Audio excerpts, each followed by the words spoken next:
Hi guys, I'm Dr. Nitesh Patel, a GP working here at 21D. My video today is about different medical conditions. Obviously, because they're common, there's a lot of patients who present to us with these medical conditions, and I just thought it would be useful to have a little background about medical conditions that would cause any procedure to be too high a risk, as well as ways that we can lower that risk. One of the first conditions I wanted to mention was about blood pressure.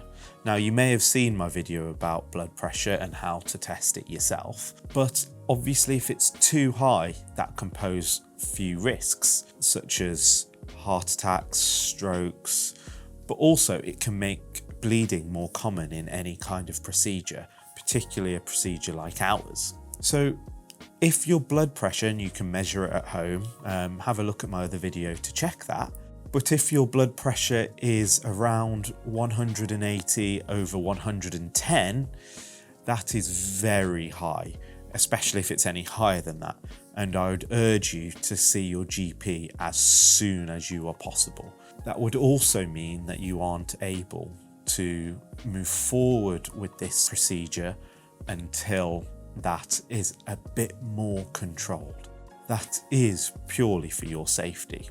There's a bit of a middle ground where your blood pressure could be around 160 over 100, and that obviously is still a little bit too high, but we can work with those kind of numbers. You may change some of your lifestyle a little bit, as I've discussed in the other video, but also you may actually need medication at this point as well. So I would urge you to see your GP. And then a normal blood pressure.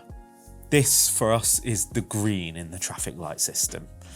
And that would be anything from 135 over 85 and below. You could take that as an average over a few days, and if it works out to below that, we're quids in. Now just looking at another medical condition, which is diabetes. Thousands of us in the UK are living with diabetes, and all of us have different amounts of control over our blood sugar levels. And I will produce a video about the complications of diabetes in the future, just for your information.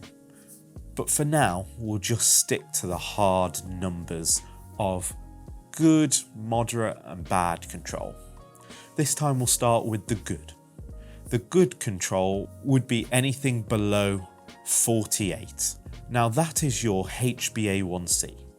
If you are below that, technically you don't actually have diabetes. You have what we call pre-diabetes. We can go a little bit lower to lower than 41, and then you're not even on the scale. But level of 48 would mean your average blood sugar levels are about 7.7, and that's okay. The moderate risk would be your average blood sugar levels of 8.5. Now I know these are very small values with the gaps in between, but blood sugar is something that's very tightly controlled by our body. An average blood sugar of that would cause a HbA1c of 53. Which again is manageable, and we would just control the risks. The red in our traffic light system would be above 63, and that's an average blood sugar of 10. Now that for us would be too high, and the risks of infection after any procedure would be a lot higher above this number. And that's because high blood sugar allows the bugs to feed on that. And the higher your blood sugar, the more the bugs can feed. And that's why the infection risk is higher. Now, this may gross some of you out, but our body is a home to thousands of microorganisms. That could be on our skin, in our mouths, in our gut, and they play a very important role that we will never see in keeping our body functioning well. But sometimes they can overgrow, and that's where infections can come. Some people can have skin infections, some people can have infections in the mouth, and that's where there's an overgrowth normally of one particular bug, but that's what I mean when I particularly say bug. Next, I want to talk about common breathing problems people have, and that's asthma and COPD. Now, generally, we would want people to have very good control of their asthma, and that would be no exacerbations of your asthma in a year. Obviously, we have to take into consideration someone might have a freak asthma exacerbation, and that's okay. If you're having more than one asthma attack in a year, that can just cause risks. What we really don't want is an asthma attack happening whilst you're having a procedure or around. Now, obviously, we have safety precautions in place if something like that were to happen. So don't think that we're not being safe, but we're just trying to lower the risk, and good control of your asthma would help to do that. Bringing on to COPD, there are a few different classification systems that doctors use, but actually a good way to think about it is, are you breathless? And that's what a lot of the classification systems do. Are you sat breathless at rest?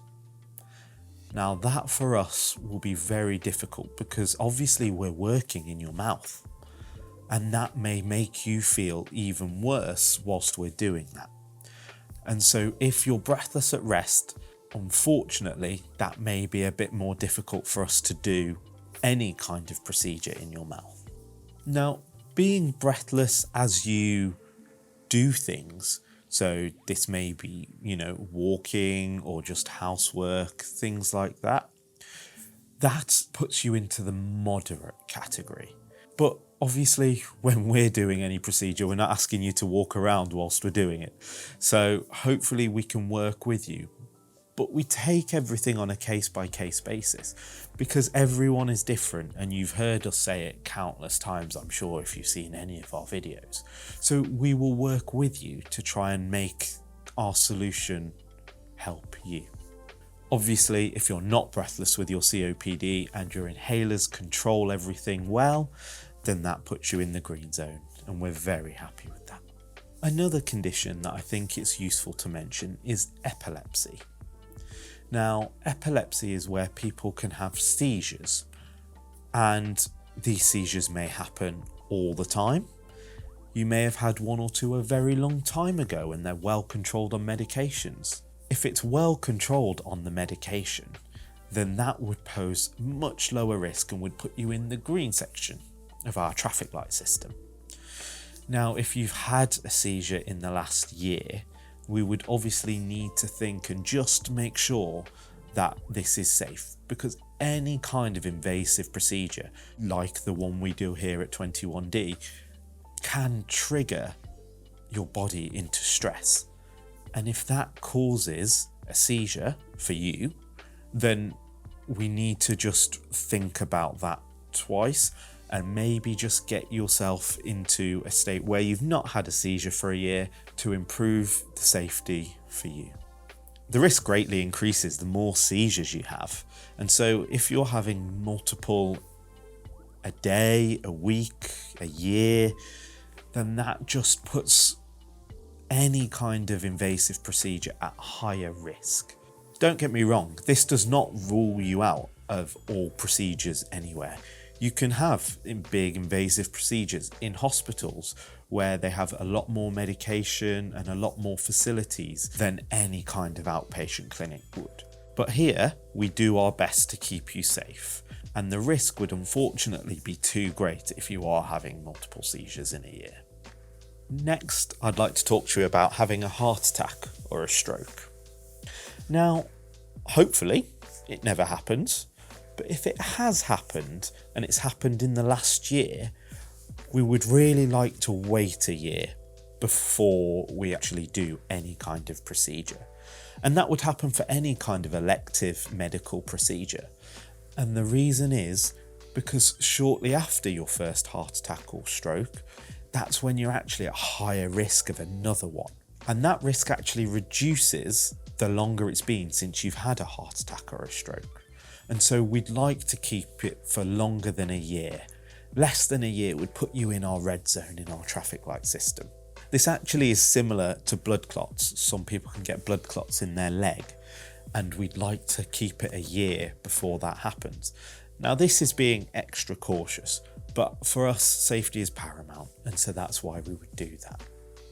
The other reason for waiting a year is because sometimes you're on medications that thin your blood. You may have heard me speak about it in another video. And after a year, those medications either stop or change around a little bit, or we just take one away, and that would make our procedure safer.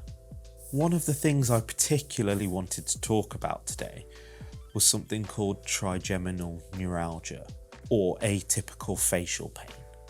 Now, these are two different conditions where people have shooting pains coming round their side of their face. Now, trigeminal neuralgia literally means the trigeminal nerve, which starts here and it comes round here, here, and here. And you have 3 branches. The word neuralgia literally means nerve pain. Now, that can mean burning or shooting pains that people get. Any kind of dental procedure has the potential to make this worse. So we have to take this on an individual basis. I'm not saying that it will be a definite no, but there can be risks of causing worsening pain.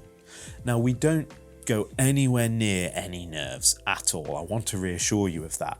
But there can just be a worsening of any kind of facial pain, like trigeminal neuralgia or a condition called atypical facial pain. And so we will talk to you individually to best assess whether our solution is right for you. The last thing that I wanted to talk to you about was mental health. Now, mental health is a massive topic, and I'll be doing many videos about this in the future. But just for an idea, this journey is a long and can be a difficult journey. Now, when I say that, I'm not talking about our procedure. I'm talking about the long-term adaptation to your prosthetics.